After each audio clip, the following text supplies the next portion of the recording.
Welcome back to Call of Warhammer, beginning of the end times. I'm Indie Pride, and these are the Ogre Kingdoms.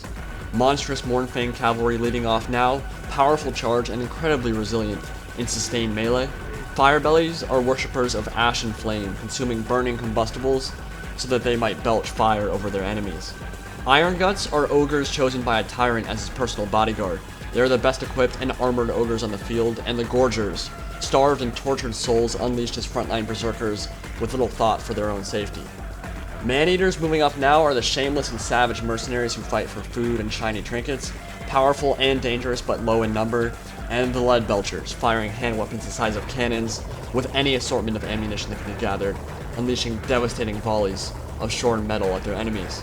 The Saber-tusks are hunters born and bred. In the wild they hunt as pack animals, working together to bring down monsters far larger than themselves.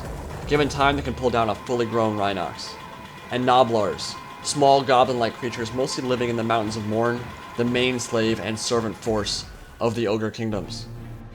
I'll be facing off against the Empire province of Reikland today, and my Leadbelchers are moving up at the head of my army to start the skirmish phase. Given time to fire, these Leadbelchers can absolutely shred enemy armies because they're basically a mobile artillery platform, but this also means that enemy artillery and mages will always focus them down first, and they're big targets, pretty easy to hit.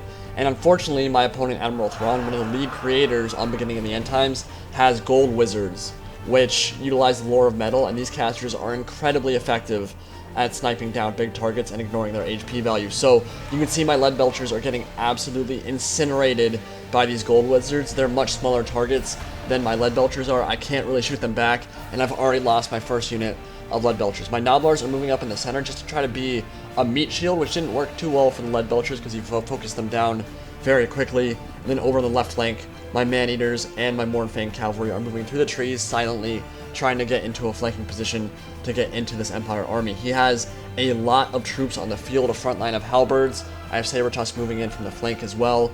He has a ton of artillery, Griffons, Demigryphs, a lot of scary units on the field, and some mercenary free company to round out his army. So on the right flank, my Gorgers, those berserker troops moving in now, going to get a charge into the mercenary free company with great swords, and the Carolburg great swords also have some Demigryph Knights charging in now. This should be an interesting engagement. Gorgers can rip through a lot of these units, but Demigryphs are going to be a problem for sure. Ironguts in there as well. Ironguts are probably the best mainline infantry for the Ogre Kingdoms in this mod. Super tanky, really high armor value, and of course a ton of HP. So you don't want to be leaving your Demigryphs against them too long. They only have 3 HP. They will drop to Ironguts unless you're cycle charging. Griffons in the back kind of overseeing the engagement, and then over on this side, Teutogan Guard, Knights of the White Wolf rather, charging in to my Mournfangs. And these Firebellies are moving into a position where they can fire into the exposed sides of enemy infantry blobs. The Firebellies are an incredibly fun unit to use. Really cool looking model as well. They have the Greek fire thrower animation from the Byzantine's Medieval Kingdoms expansion, but their missiles have a ton of penetration and can roast blobs of infantry alive in seconds. So very important to keep them safe. You need to give them time to fire and let them do their work with that long reload time. They're in a really good possession right now, really threatening opportunity to maybe get some shots into the back of the Knights of the White Wolf. It looks like I'll be shooting into the main infantry line. I have some of my orcs in combat as well, just orc mercenaries, and they're shooting into the side of these great swords. Don't really have them spread out. You don't want to get them in that column formation. You want to make sure they're spread out so the entire unit is firing. Steam Tank, new model for that, is in the middle of that engagement, just beasting it out in melee combat. And my Mournfangs are definitely making short work of these Knights of the White Wolf, which are some of the finest cavalry in this mod, but with the fire throwers getting shot into their rear, and the Mournfangs being such an incredibly useful unit in melee. Demigryphs getting a rear charge into the Firebellies, which are still able to fire, though it's really hard to tie them down so they're not able to shoot. The fire is going to do some damage to my own troops as it penetrates, but remember that my Ogres have like 8 to 10 HP on each model.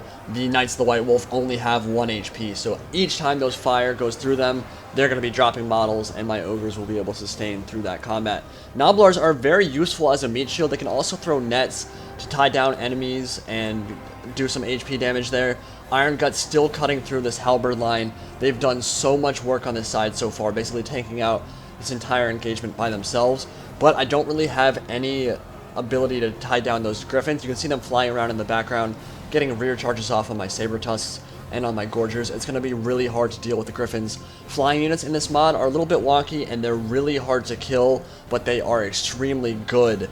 Saber Tusks are absolutely eviscerating these Demigryphs, which you wouldn't think they normally would do, but the Demigryphs weren't charging. They kind of just stayed in melee, and you don't want to leave them in prolonged melee with Saber Tusks. They will rip you apart. So my pack of Saber Tusks in the back there was actually able to do quite a lot of damage, and it looks like my Mournfang General is going to drop to some friendly fire from the... No, actually, no, the Gold Wizards were firing in. Yep, Gold Wizards doing a lot of damage to my Mournfang Cavalry and my Man-Eaters over there. I need to make sure I eliminate that unit now. They've already done way too much damage to me. Those Gold Wizards have actually paid for themselves, which is very hard to do with mages in Call of Warhammer because they're so expensive.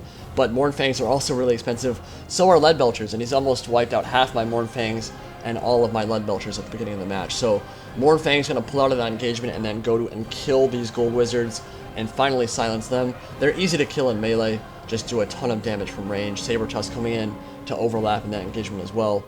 And my Ironguts still tanking it out. You can see them just carving their way through these Carroburg Greatswords and Empire Halberdiers. And some mortars and the Hellstorm Rocket Batteries in the back here.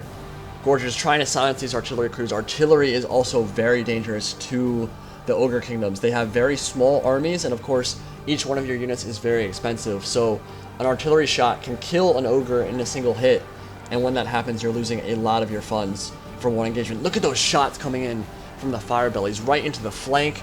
It'll take a second for it to really start kicking in that damage, but once they start losing their HP, yeah, you can see it just burning up this entire side.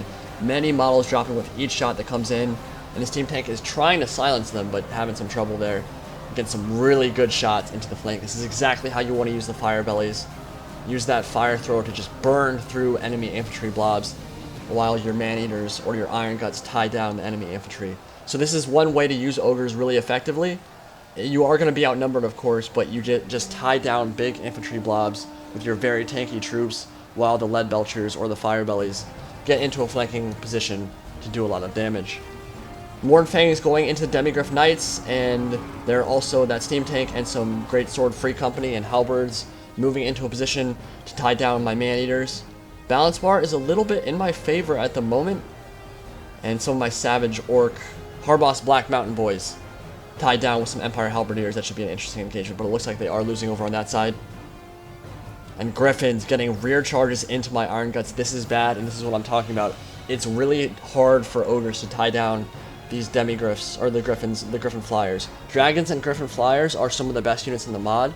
They're probably a little bit OP for their price at the moment, but basically the problem is it's really hard to keep them from flying away from you.